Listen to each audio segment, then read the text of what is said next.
fais pas ça. Tu m'as baisé 4 fois l'autre nuit, David. Tu as été en moi. Julie. J'ai avalé ton sperme. Ça veut dire quelque chose. Ralentis. Hey. 4 fois. Ça veut dire quelque chose, David. 4 fois. Arrête la voiture. Moi, je vis jour et nuit avec l'espoir que tu vas m'appeler pour proposer qu'on se On voit. va aller discuter de tout ça chez toi. J'ai envie de voir où tu habites. Ralentis, s'il te plaît. Je veux que tu arrêtes la voiture. Julie, arrête la voiture! Tu ne sais donc pas que quand tu couches avec quelqu'un, ton corps fait une promesse, que tu le veuilles ou non. Je veux savoir un truc, David. Dis-moi, est-ce que tu crois en Dieu?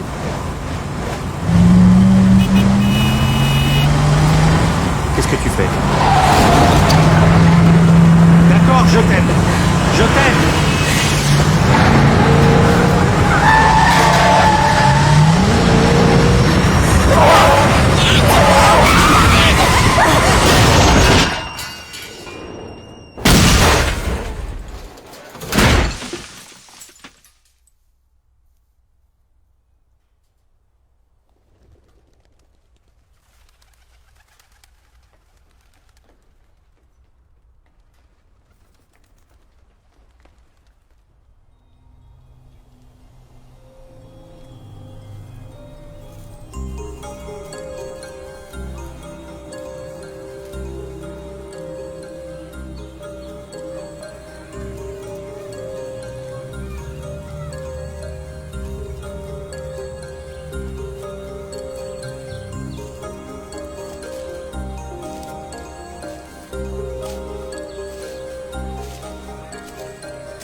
Salut. T'es ravissante. Hola. Hola. T'es bien arrivé à ton bureau? Ouais. Non, en fait, j'ai fait un rêve horrible. T'es arrivé que tu me revoyais plus jamais. Je quittais ton appart, je rejoignais ma voiture, et mon ami, le pot de colle, elle m'avait suivi. Julie. Ouais. Elle voulait parler avec moi, et je me souviens, j'étais euphorique. Tu sais, je planais à cause de nous deux. Je crois que je pensais encore à cet affreux dessin que tu as fait. Mais elle était furieuse. À cause de je sais quoi. Ensuite, j'étais dans sa voiture et elle me projetait dans le vide. Elle se suicidait avec moi dans la voiture. Mais je croyais que tu allais à ton bureau. God was one of us, just a slum like one of us, trying to make his way home. Il a de la voix, hein 55 55. D'après eux, il y avait une chance sur 3 que les migraines diminuent de 50% et que les tissus du visage se régénèrent. Un endoscope à fibre optique dans la région périorbitale, avec l'introduction de néolaser. Où est-ce qu'on va manger après? Je suis incapable de vous dire ce qu'ils ont fait. Ça ressemblait à de la science-fiction. Vous vous souvenez la chanson de Madonna, Borderline? C'était une super chanson. Et une autre incision. Il va être beau comme tout une fois que j'aurai terminé. Je me méfiais, évidemment. Vous ne seriez pas méfié? Et vous méfiez de qui? De quoi? Docteur, quand on vous a précipité d'un pont à 150 à l'heure, vous ne laissez pas entrer le bonheur sans avoir pratiqué une fouille au corps minutieuse. Eh bien, au risque de vous paraître ennuyeux, je vais vous raconter une histoire édifiante. J'ai connu un type qui était un authentique solitaire. Un jour, à 40 ans, il se retrouve avec 2 filles qui illuminent sa vie et lui donnent un sens. Et tout à coup, il voit des spectacles scolaires ennuyeux à mourir, il rentre chez lui à 9h pour parler avec elle avant qu'elle ne dorme, et il est heureux comme jamais. Avant, son Beatles préféré était John, et aujourd'hui, c'est Paul. J'ai toujours préféré George. Ça dépend des individus, vous ne croyez pas? Dites-moi, c'est quoi le bonheur pour vous? C'est quoi le bonheur pour toi, David? Posez-moi une autre question. Vous ne voulez toujours pas me montrer votre visage? Non, bien. Revenons à la chronologie. Vite, avançons dans votre histoire. David! David? Quoi? Il faut qu'on t'enlève tes plaques. J'ai pas envie de savoir ce qu'il y a dessous. Ça va être très bien, tu verras. Écoute, j'y vais demain. Non, aujourd'hui. J'ai appelé Pomerance pour déplacer le rendez-vous. Coño, no me cambies una cita que te he hecho hace 3 semanas, joder. Quoi? J'espère que la secrétaire de Pomerance t'a passé un savon. Un jour de plus, qu'est-ce que ça change? Et puis la Mustang sera réparée. J'avais prévu d'y aller avec la Mustang. La Mustang n'est pas prête, donc on ira demain.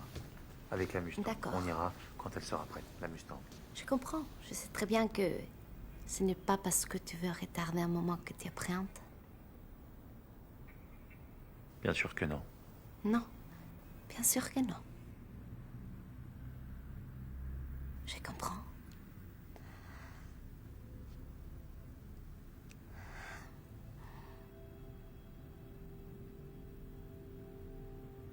Je comprends.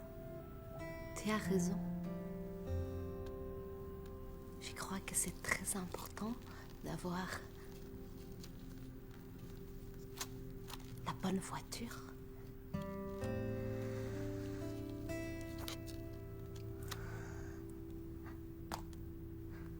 Pour se rendre là où on veut.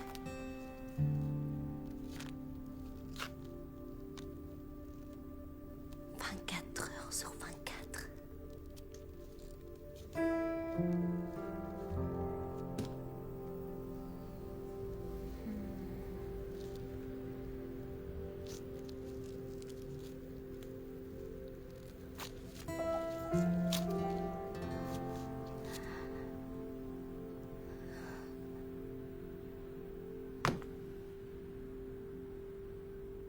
C'est pas génial.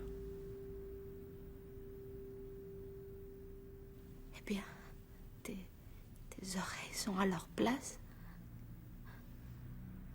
Quant au reste, ce n'est pas mal du tout.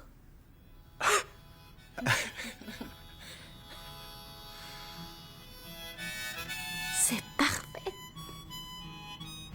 Je suis ici pour vous aider, David. Je peux savoir qui vous êtes? Et pourquoi vous me suivez? Avant toute chose, il faut à tout prix que vous vous calmiez, d'accord? Que je me calme. Que je me calme. Vous devez surmonter vos peurs et vous ressaisir. Reprenez votre vie en main, David. C'est aussi facile que de tenir ce verre. Et si je vous disais que vous pouvez soumettre à votre volonté tout ce qui vous entoure, même moi? Écoutez, je suis hétéro, d'accord? David, regardez tous ces gens attablés. Apparemment, ils bavardent tranquillement, n'est-ce pas? Oui. Ils n'ont rien à voir avec vous. Non. Pourtant, ils sont peut-être là seulement parce que c'est vous qui l'avez voulu. Vous êtes leur Dieu, et ce n'est pas tout. Vous pouvez leur faire faire ce que vous voulez. Ils peuvent même vous détruire. Eh ben, ce que j'adorerais que les gens fassent maintenant, c'est qu'ils la ferment, et en particulier vous.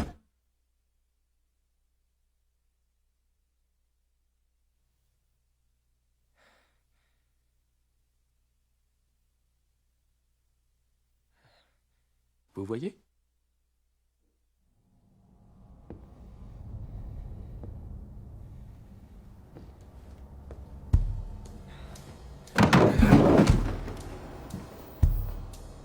Nous avons signé un contrat, David. Qui est cet homme dans le restaurant? David Ames. Je crois qu'il est temps que je me présente. Je suis Edmund Ventura du projet Oasis, anciennement Life Extension, Ellie. L'intervenant. Oui, je suis votre intervenant. Nous nous sommes rencontrés il y a 150 ans. Oh merde. C'est vous qui m'avez vendu le rêve artificiel. Je peux savoir ce qui s'est passé. J'ai essayé de vous prévenir dans ce restaurant. Je vous ai dit de vous ressaisir, que vous pouviez tout contrôler, que tout dépendait de vous. Tout ce qui vous entoure, tout ici est votre création. Et maintenant, l'heure est venue pour vous de faire un choix.